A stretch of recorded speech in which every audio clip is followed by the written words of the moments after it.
Okay, this video is about a metal detecting digging shovel, and as you can see, it's a razorback. If you're familiar with the Home Depot products, razorback makes a trenching tool, and this is one of those trenching tools. It comes a little bit too long for my usage, so I removed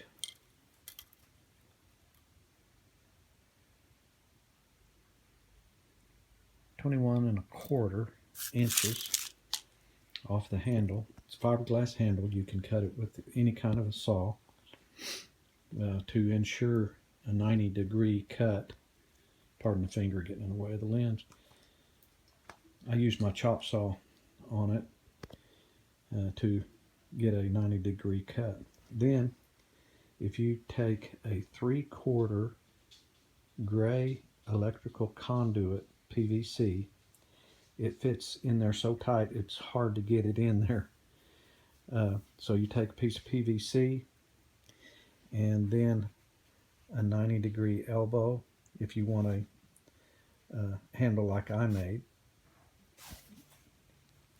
It's a handle. It's just an L-shaped handle.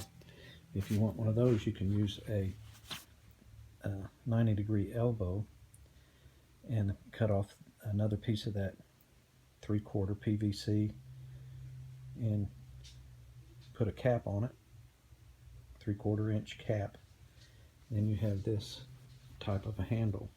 They also have 3/4 T's, and you could make a T handle if you wanted. I didn't want a T handle. Then down here, the modifications on the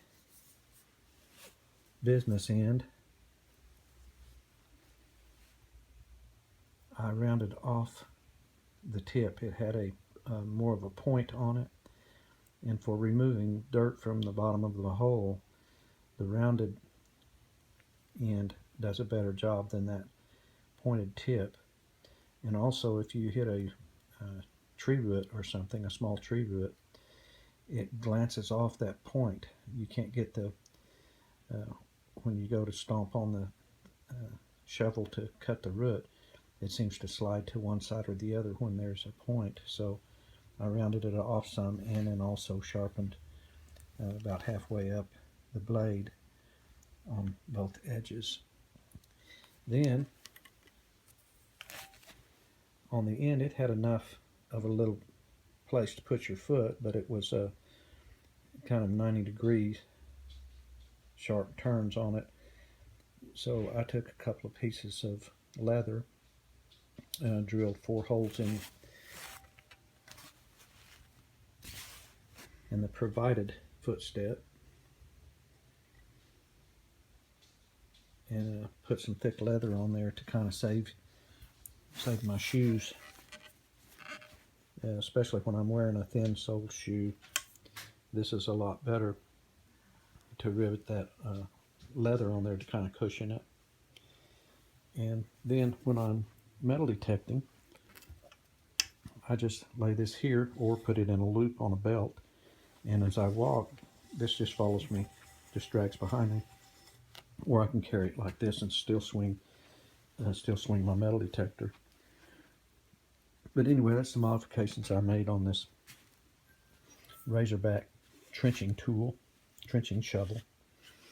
And I thought somebody might be interested in that, and I think it turned out pretty good. I went out and cut a plug in the backyard a while ago, and we had just recently got some rain, so finally get a plug to stay together. The soil was so dry before, it just comes out in a pile of dirt, but it cut a real good plug. And what I like about the trenching tools is you can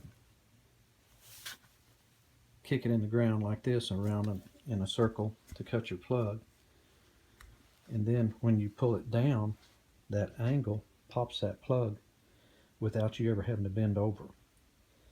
You know, if you have a straight shovel, you have to go all the way to the ground to pop it out. With this, you can get it popped out while you're still standing. But anyway, that's my modification on that trenching razorback trenching shovel. Thanks for watching.